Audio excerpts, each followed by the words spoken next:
One, hi, thanks for joining us live with Miami's Community News. And our guest, and quite frequently host, is David Winker.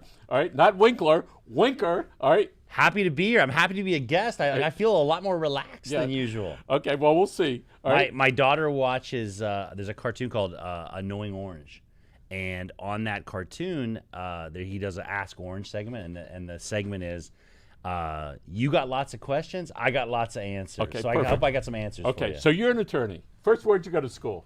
I want to make sure that University of Florida. And you graduated. Yeah, exactly. And I actually graduated. And I passed the bar. Never been suspended or indicted or anything? Never had a bar complaint, knock on wood. Okay. Hey, I'm going to do my Facebook. I'm not being rude. So. And Tommy's doing mine I'm over doing there? my Facebook Live, so please come right in with comments. Calusa people. Yeah, and Calusa, we're going to be talking about that. Talk to me. So yes, Okay. I am a member of the bar. It was funny. You talk about like doing this type of community work. I remember, the part of it is having your haters, and I remember one time someone calling me and saying, "Hey, there's a weird comment in the Coconut Grove Grapevine that says that they don't understand how you're filing a lawsuit. You've been disbarred." And I've never had a bar complaint, but my first instinct was, I didn't think to myself, like, there's no truth to that, right? It's ridiculous. The first thing you do is check the bar. Like, did I get disbarred? Like, is there something I don't know about? And so, of course, I called I can't remember his name from the Grapevine, but like, hey, this comment's on there, and it's not true. Falco, yeah, exactly. He took it right down, but I was like, they talk about in a post-truth world, right? Like, you're not a real lawyer. So yes, I am. So how do you prove it, right? Okay, by the way, Tom Falco and we used to work together like 40 years ago right here in South Miami. Really? I think it was a graphic designer. He's done a great job in Coconut Grove covering he was way ahead of the curve as far as instantaneous news and distributing it. He's done a great job over the years. So my hat's off to Tom. So you're a lawyer. You have your business lawyer, but you still like to represent some political things and also homeowners associations and also people that are fighting homeowners and fighting the developers, right? Yeah, and politicians. And it's interesting because the background that I usually give on that. I'm sorry, I'm still sharing this. I can get my grandson to help you out if you like. Yeah, exactly. I started practicing in Atlanta, so I go to Florida and I take a job at a big firm in Atlanta. And here's all these old Southern gentlemen lawyers. Some of them didn't even have law degrees. They're working at some of the most prestigious firms in the Southeast in the United States, back because they were so old. They had apprenticed, right, as lawyers, right? They graduated and they apprenticed, and they live in giant houses. They make a ton of money. They're in this super law firm. And I quickly saw how they all represented, like it'd be like, oh, here's this guy, he represents this death row inmate, or this guy's fighting for school desegregation in this, remote county in Georgia. And maybe I was just kind of weaned on that, where it's like, it's okay to make a ton of money doing something and then do good, right? And so like, I think that I don't know, I wish I could talk to them. Most of them are past now of what their thinking was. Like, was it just pure PR, right? Because the PR doesn't hurt. Or was it somehow just this attitude that seems to be going away of just give back, right? Just give back. Like, whether or not I agree with this, like, I'm going to spend my time doing this. And so, yeah, I definitely love what I do. I love doing it. And it takes a unique personality because in this case, we lost. And I was quoted in the paper as saying, yeah, surprise, the Billionaire won. And that's part of what happens here. We can drill down on it, yes. But like, it's not a good result, right? It's not a good result for anybody. The world, it makes the world a little bit of a worse place. Well, one of the things that we were fortunate to do, and being in the news and media business, is that 75% of what we do is share news. This other part over here about making money, all right? That's the other part of it. And we share news, and what we like to do is help the people that really need it, all right? Because they are the ones that are reaching out. The mainstream, the big guys sort of ignore them. Sometimes some people call up and say, I was in this publication, that publication. I said, then you don't need us. You already got what you need. Yeah. Congratulations. I need a space for the poor little kid whose parents are getting divorced, right? Who doesn't know where he's going to live, that's failing in school, and then whose picture, when it appears in the paper online, he's going to hold that and put that in his bedroom. Probably the only time, all right, that will ever happen. So we'd like to give. I love that, and I got it. You know, it's funny because the Miller brother, you and your brother Grant are so humble, but you know, I think the part of the reason for your success is filling that niche of, you know, these community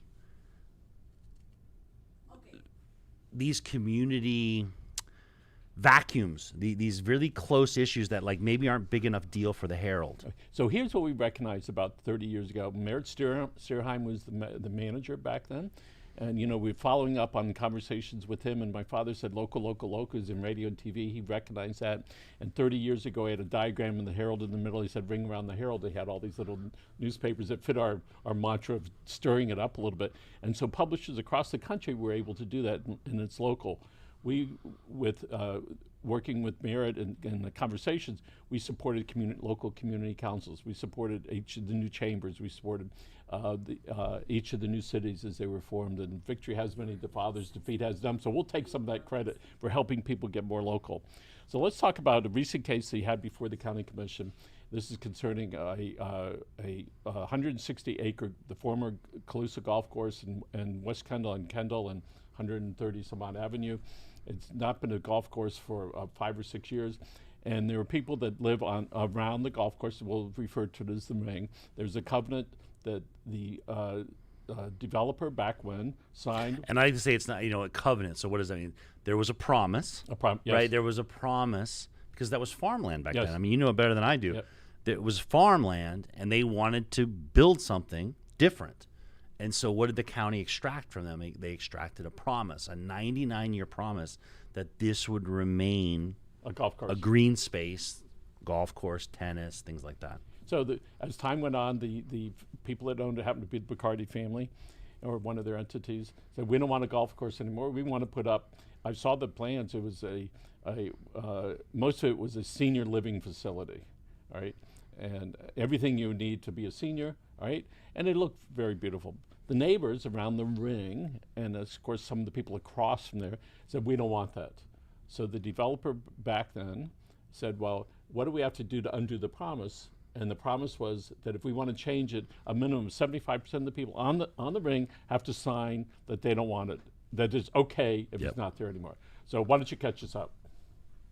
And on top of that, so it's 75% of the owners, and the language in the covenant is actually within 150 foot, but that's what it is we call it the ring owners, the people that ring And there how the many course. How many homes? 160.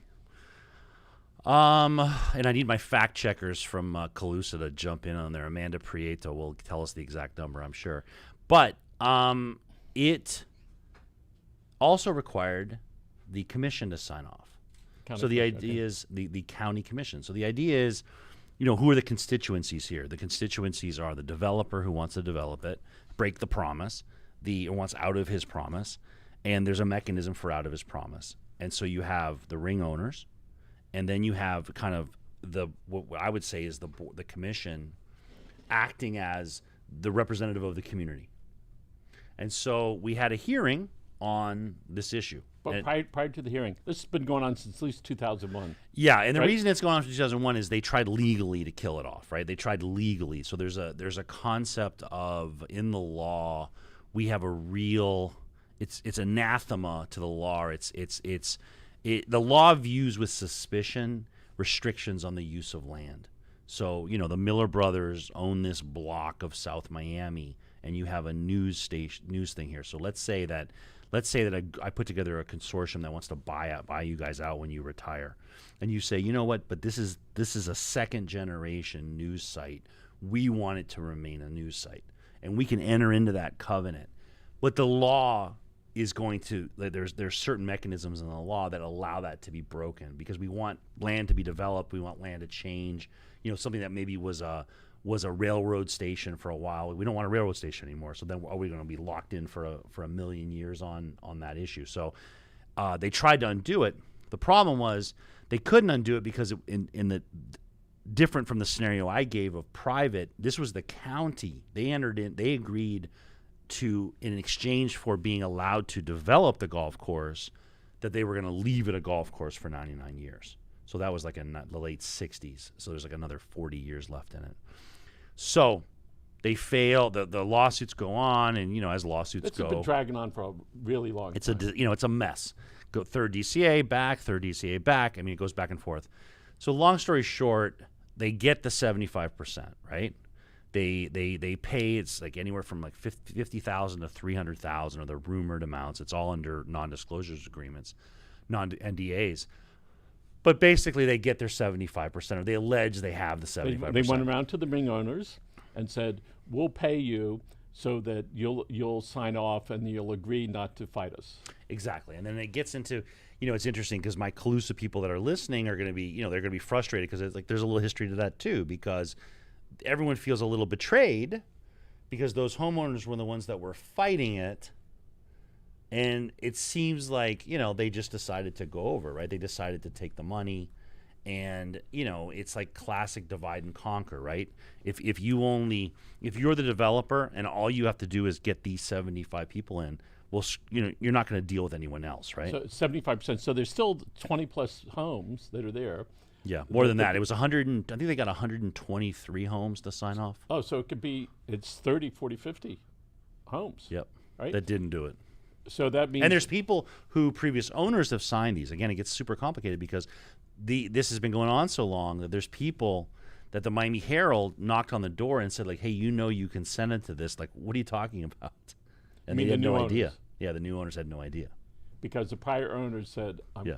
All right. The prior owners, are going to get the, and then it's a question of who gets the money. Like, we don't even know, right? It's wait. So if somebody bought after they bought the house after the owner, the previous owner signed off, when the money gets passed out, the previous owner is going to get it. We don't know. I mean, it's all under non-disclosure. I mean, this is all stuff that we feel like the county commission should have asked about, right? I mean, it's like you're purporting that there are these consents. Well, what are the circumstances behind that? So you have every fourth home, ish, all right, almost every 4.5 homes that is against it, or maybe maybe now they wanted to join in but can't. They don't need exactly. They don't need them. The developer doesn't need them anymore. And how much I know you don't know the exact figure, but what's the range of people? We've heard between 50. There's everyone kind of negotiated their own deal, but it was some as low as 50,000 and as high as 300,000. Because you got to remember, this really does affect their home value, right? I mean, you have a view of a golf course, and it's like the place looks beautiful right now. There's overgrown green space, right? That's your view. And now you're going to have 550 homes slammed in there. So that's out of 160 plus acres, right? So that's every almost four almost, all right? A little bit less than that. 3 homes per acre for sure, yep. All right? That's a bunch. Now, what's the value of those homes currently on the ring? 600, 700. Okay. So some people have been living there a long time, enjoyed they didn't have any neighbors. Now, all of a sudden, it's going to be a lot. Yeah. So you represent now some of the neighbors that are not on the Well, some ring owners, some non-ring owners. So it's both. And so the county commission last week, on a vote to 9-3, voted to approve the lifting of the promise. So 3 people that voted against the lifting was Joe Martinez, and who were the other ones? Sosa. Okay. Oh, she was very adamant. Yeah, she was very adamant, and Daniela Levine-Cava. Okay, so 2 of those people are going to still be there, right? Yes. Plus maybe some other ones, maybe. And Joe Martinez, who's that district is a big part of. It includes part of him. By the way, the lady Cynthia said they needed. They received 84%. Peter, hello. Delphina, hello. And Levy Meyer says hello as well. Oh, there we go. Yep. Oh, there she is. She must know. All right. So we know that so the 3 out of 9 said no, but the majority rules. That district was also Xavier Suarez. That included his. Correct. Right? It is his. That's his. So it was interesting. So I'll jump in on that. It was interesting because Joe Martinez spoke very, very eloquently about the idea of, I can't remember who it was. It wasn't Moss. I think it was Monestein was saying, like, listen, man, we're hearing constantly about how housing doesn't housing doesn't. We need more housing. We need more housing, whether it's affordable housing or not. We need to build more. And Martinez was very articulate in saying, like, listen, that's true, but you got to come to West Kendall. We can't take any more congestion. You know, it's starting to affect our quality of life, and we don't have room for this, and we cannot absorb this. And there comes a point where we have to balance quality of life with this. To the developers' benefit, COVID certainly reduced the traffic a lot. But as you're out and about, you're starting to see that traffic. And certainly by next fall, all right, when hopefully things will be back in operation with the schools, the traffic is horrendous, all right? And Joe knows, all right, he was the one that pushed so much for the Kendall Parkway to move people throughout the area. So if 500 homes go in there, could you save 4 people per home? Yep. Right? There's 2,000 extra people that can live there. Yep. I don't know if it's 2 cars per home, a whole bunch of trips per day. Yep. That's a lot of extra. In a neighborhood that just, you had parents saying it takes me 45 minutes, to go a mile. The traffic is so bad in there. So right now, the promise has been lifted. Now the builder, who's the builder? Facundo Bacardi is selling it now to GL Homes. Right. So the developer builder needs then. It was contingent upon the sale. It was my understanding, again, it's all secret, but my understanding is the sale was contingent upon this happening. Upon the covenant being lifted. Right. So, how the people on the ring that have signed to agree not to fight it, what percentage of the money did they get so far in the individual? My understanding is none. They get paid, now. Now as soon as the covenant was lifted, bingo, I got you. Because right now, I want to be very clear. Like, it was very interesting how it was presented. Right, it was all set up where it was like they were able to walk into the commission meeting. Because remember, there was not a single. I pointed this out, in my presentation. Every person in support of this project is making money on this project. Every person, there was not one person who spoke against it. That wasn't, that everyone was being paid that was in support of it. There were 46 homeowners. There was 3,700 petitions signed. I mean, everyone is against this project, right? Because it's bad for the community. It's not a good result for the community. And the way that they got away, one of the kind of artifices that they did was they were up there saying, well, no. I don't know why Winker's talking about 550 homes. All this gives us is the ability to build 1 home per 3 acres. Per acre. No, 3 acres. Oh, yeah, right, correct. Whatever the zone is, we all we're getting is 50 homes. And one of my frustrations as a business lawyer is like, if I would have been a commissioner, even if I had been in favor of this development, I would have been like, listen, guys, don't offend me. I know you want more than 50 homes. Bring me the package deal. Let's hammer this out right now. Because there's some things I want. I want you guys to invest in some infrastructure. I want some green space. I'll give you an example. The birdies are telling us that this is going to be a gated community. So the idea is any of the amenities that are going to be inside there are not going to be accessible, to the outside community. And those are things that the commission could now have a say on that they're not. They're just giving carte blanche. I think Joe was one of the commissioners was trying to get that in there, or maybe it was you because I was listening. By the way, so over here it says Calusa, save Calusa, 146 homes. What is that? That's the total number of homes. So they have 123 of the 146. So their neighbors, either next to them or one down, are left out in the cold, whether they were completely against it always, but they know that their neighbor on either side's got between 50,000. Yeah, and it's I'm seeing it more and more. It's like it tears a neighborhood apart, right? Because everyone's at each other's throats because it's like, you took the money, I didn't, right? We all agreed in the beginning. Let's be clear. We all agreed we were going to fight this, but now we're taking money. So that was part of the complaint internally was we're all against it, all right? And then finally it started ratcheting up. We're against it. And then some offers started coming and people started migrating. Well, I think we're going to lose, so we might as well take some money. And it's interesting because I'm not sure that they were going to lose. It's just this idea of like, I've spent a lot of my career, and you fight a billionaire, and I kind of sometimes do like a mathematical exercise of, to a billionaire, what's $1 million to a billionaire, compared to just for clarity, 999 million is next to $1 billion, right? Do we have that? So I got $1 million. So you have another 999 piles of $1 million. 1,000 billion. That's why you need so much 1,000 piles of $1 million. By the way, Margarita Gomez says hello. Louis Peters. Thanks for listening, everybody. All right. So right now, what's going to be your position? And you're right. You are representing people in the neighborhood that have an interest in that. All right. Either they're on the ring or nearby. At this point, what's going to happen? So that's a fair question. And I would say before I go to that, it's interesting.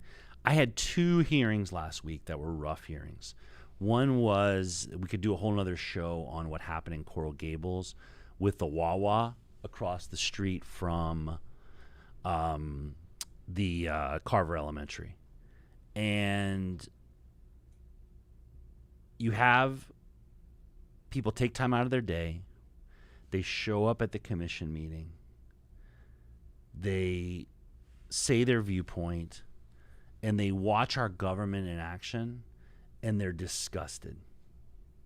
Like, there's no other word for it. They're just like, I haven't done this before. And I do it, I do it all the time. I'm in, once a week I have some sort of hearing. And they just can't believe, like, this is how our government works. And it's like, yeah.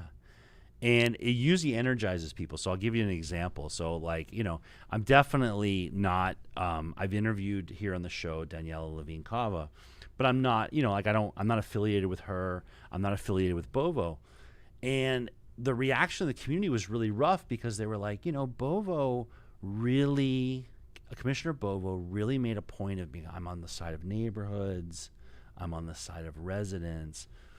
He didn't even speak up, but he voted against them. And they were just flabbergasted, right? They're like, wait a minute, like, Daniela voted for us. Where was Bovo on this issue?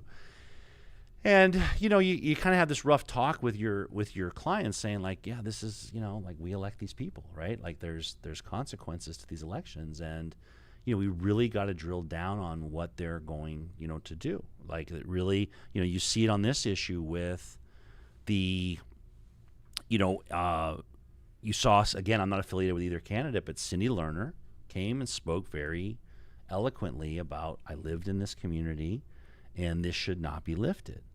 And Raquel, wasn't there. And so the community, like, they can look at that for what it's worth, right? Their home commissioner is now going to be part of, and now I'm going to segue into actually answering your question, which is what's the next steps? Well, what's the next steps is this homeowner is clearly not going to be happy with 50 homes, right? That's not what they want. By the way, how much money do you think they spent on the 146 homes? If it was 100,000 each, $4 million. If it was 100,000 each, they invested. I bet they invested. If I had to guess, I would guess about $6.5 million between legal fees and payoffs, and listen, and political contributions to candidates. Like, let's be clear. So if I had to guess, 6.5 to 7.5 million, in order to make what? $100 million? Like, what do you make by taking? They bought this land. Let me back up. That's one thing we didn't talk about. They bought this land. Bacardi bought this land for $2.7 million. Joe Martinez was holding that up. I saw him. $2.7 million. So what's this land now worth with 550 homes on it? Well, 160 acres. I don't know. A lot. Hundreds of millions of dollars? I can't add that many zeros, all right? So I don't know how much land out there is, 400 an acre? I guess 500. All right, whatever it is, it's a bunch. What's the price of the homes going to be out there? What do you think? The new ones? I would guess around 500, 600, whatever that sweet spot is right now that we're seeing with, like, I don't think they're going to, they're going to trying to cram them in. I don't see them being super high end. They're not going to be $1 million homes, I don't think. So the developer has not said this is what we want to do. They kept that completely separate. That's for another day. We've seen like different iterations of it, but yeah, exactly. Now they're going to come back. So next step, and so first of all, I want to give a shout out to Wanda Miles, who just walked in. Hey, Miss Wanda. We're so glad you're here, Wanda, and her awesome dog Polo. And tune in tonight for our election night coverage starting at 6. that Tommy and Wanda are going to be working hard on. So we're glad you're here. Next steps. We're going to have new people, and they're going to have to go back in front of them. And I think that one of the things that I've often used is this idea of the jujitsu against sometimes these people. They push too hard. And I think this developer's pushing too hard. I think that people see it for what it is. And I think that, again, I go back to, I'm a business lawyer, and I hate, that's a strong word. My 7-year-old daughter would yell at me for using that word. But I hate when I see missed opportunity. And I think here was an opportunity for the commissioners to think like businessmen and be like, I know what you want, and I want you to build. I want this. We need this new housing. I'm in support of this. But you got a whole community that's pissed off about this because you made a promise, and we're going to let you out of your promise, but you're going to make some more promises. I want some new promises, and we're going to hammer that out right now like business people. I'm not going to extort you, but to give you what you want, I want something in return. And this commission, at the end of the day, got nothing. They got nothing in return for releasing a covenant and a payday for everybody involved. They didn't ask for one thing in return. And that's shameful. Like, I'm sorry, that was a shameful day. And anyone who watched that should have been ashamed of our elected leaders and their inability to extract anything in return for residents. Not one sidewalk, not one park, not one commitment to anything. Just boom, we're lifting it. Happy, like Merry Christmas. In the old iteration back 4 or 5 years ago, maybe it was 10 at this point, what the developer was going to do, they were going to have a linear park that the people in the ring could enter from their back. It's going to be gated off. There's no way that's happening. They're going to gate that thing up that so gate fast. It's going to be like the one down by Arizona. The only opening. Oh yeah, it's going to be the Trump wall, the Calusa wall. It's going to be 90 feet tall. Impermeable. Right? You want to be able to look through to see who's over there. Anyway, so hey, I want to give a shout out to Vanessa Cabrera, who's one of my favorite people. She said, she summed it up so brilliantly. It was the commissioner's job to represent the people, and they failed us. Yep. I mean, we could sum up this whole episode with what Vanessa just said. So there was at least one, and I know Xavier, for a long time. I was listening to him. All right, now he's exiting. All right, he's termed out, and so one of the things that I expect from people that in the short term have nothing to lose in that sense. Hey, I would urge my teammates over here. Let's see what we can do to help those neighbors, and it's just not the people right there. Yeah. It's the thousands of car trips that are going to happen. Well, and Martinez's and on the other districts too that are going to it's like this borders a bunch of stuff and just and if you folks, you haven't been to Calusa, go on Calusa Club Drive. It's circular, it goes around like this, and let me tell you right now. I mean, if you could do 35 miles an hour, consider yourself lucky. And it's got a lot of trees, and it's very homey there. And the kids are on the sidewalk all the time, meaning that when you're driving, you are close to their houses, you are close to their families as they walk there. And I just can't imagine what it's going to be like with double or triple or quadruple the amount of cars that are there. So do you have a time frame? And then I want to be clear, so back up. So it's interesting you say that because, so you think like, okay, there must have been a traffic study, right? And there was. And guess how many homes the traffic study was based on? So here's your traffic expert saying, commissioners, there's nothing to worry about. It's very, very little traffic. When you look at the report, guess how many homes they put up? The 50 homes. 50 homes. They based it on what they're asking for, right? Right now, all they're asking for is we want to put 50 homes on 168 acres. Oh, God, they tied me up trying to. We've been had one more time. What do we do to get out? Well, that's all we're asking for is a 50 homes. Okay, yeah, all right. So that should be fun. So right now, when do you think the developer, the builder, or whoever it's going to be, is going to come back with some plan? Do you to the non-ring people, and they're going to try to figure out something? No, unfortunately not. And it's interesting because I have two comments on that. Is one, it was very interesting, like how. I don't want to say greedy, but like how aggressive they were. They're like, oh, and also, can we ask you to waive the normal 6-month waiting period? Like, we want to go now. Like, we're going to ask for more. Did they say that? Yeah. And the commission passed it. The commission waived the 6-month waiting period. Waiting period to do what? To apply for the increase in density. Oh, to go from 50 to 550. So, and it's interesting. Shout out to George. Thanks for listening as usual, George. So what's going to happen next as far as, that timing is, I think they're going to go for it. They're going to push it home commissioner, and we're going to have a new mayor right at that point. And it'd be interesting to see if Danielle gets elected and Cindy Lerner gets elected. There's a change, right? And it's too late to undo the promise is lifted. The promise was broken, but now they've got to convince these commissioners to let them build more. So now's the time when we're going to get a chance to go back. And so I am always amazed. Talk about like faith in democracy. Here's all these Calusa families, and you cannot spend time with these people and not want to move to Calusa, right? It's just a wonderful community. It's just awesome. And I have not heard one person get cynical, walk away. It's just like, you know what? The fight continues. I mean, Vanessa's talked about Calusa strong always.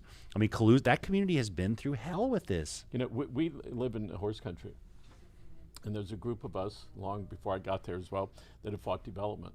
Because once that land is gone, once there's 500 homes over there, that's what it is, all right? And the day they build it, that is the least amount of traffic that's ever going to happen. The least amount, all right? Yeah. Because after a while, the kids are going to have cars, all right? And their friends are going to come over and driving circular, around there. It's a tough neighborhood. So when you think the developer is going to present they have to go in for a zoning change. Yep. At the time they ask for a zoning change, they don't have to have the plans, do they? No, they don't have to. They have to, I think, give, it's in the application. I mean, they're going to have to apply, and they're going to have to get sign-off from the county staff. So, yes, they are going to have to give some plans. It's not going to be final plans, but they are going to have to give plans on what they're trying to do. So they don't have to negotiate with any neighbors now? They could just ignore you, and if you make a big stink, maybe they'll listen for a little while. Well, it's it'll be interesting to see. It just it depends on what they do, and it never ceases to amaze me. And maybe this is like a cynicism I have of this idea of, even if you don't mean it, it would mean something if they would just look at the rest of the community and say, you know what, we don't need you. Technically, legally, my lawyer says I don't have to talk to you. I don't need to negotiate with you. But that's not how I do business.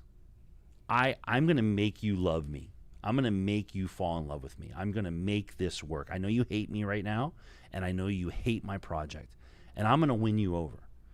And it amazes me that there's not even any, they don't even fake it, right? It's just like, screw you. We ain't talking. I don't have to talk to you. Why am I going to talk to you? Versus saying and making some assurances of we're going to have you at the table.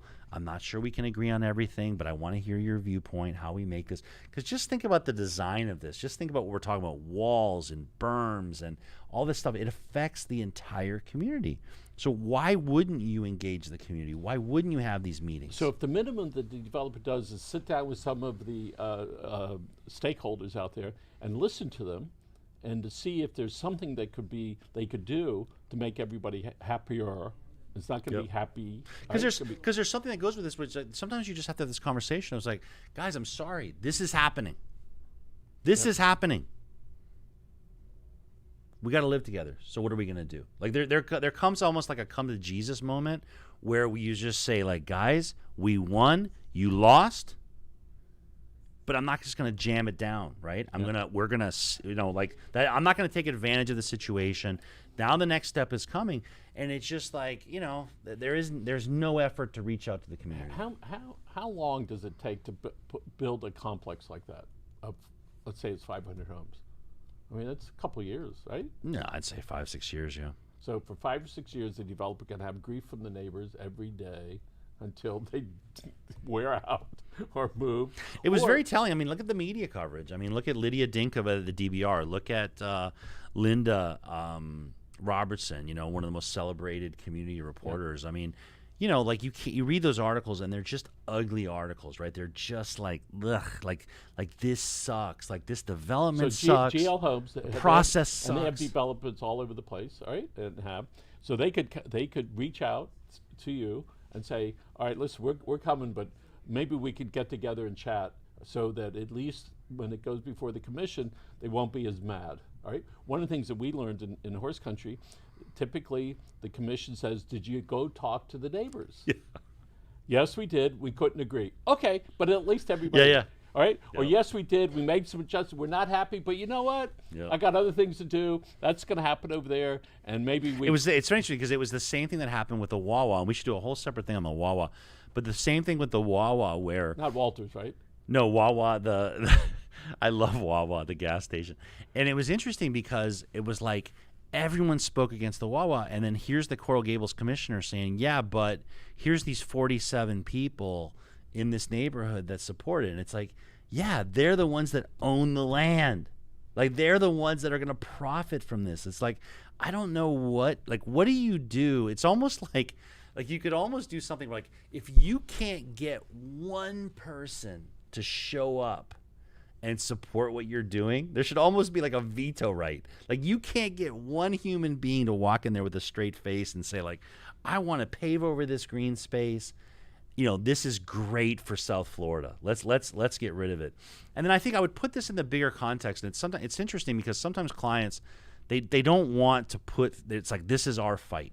And at Calusa from very early on, they've been in here, you've seen them, and there's like, our fight is your fight. That's their, and I think it's so brilliant because this is it. It's like, whatever, if you just say, I don't give a crap about Calusa, I've never been near that place, but this is the future of what we're looking at. Our green space is going to be under incredible pressure. You in horse country, everywhere else, it's like, do we just pave over everything? Yeah, I'm glad you brought that up because years ago, 20 years ago when I first got involved in horse country, I couldn't figure out the dynamics of the group. It would be like, okay, there's some development wants to be done on Bird Road, on Miller, or on Sunset, and we'd be over there fighting. I couldn't understand why it's so far away. Why are we doing it? And then somebody wanted to open a school across the street from my house. And all those fights over all those years, they were there. Yeah. Right? So it may not be in your backyard today, but it will be. It will be. So, David, it's been a pleasure. I know we're going to see each other tonight for a little. Yeah, and it's there's so many takeaways from this, but one of the takeaways: vote, right? Yes. Local politics matter. Yes. Get out there and vote. Yes.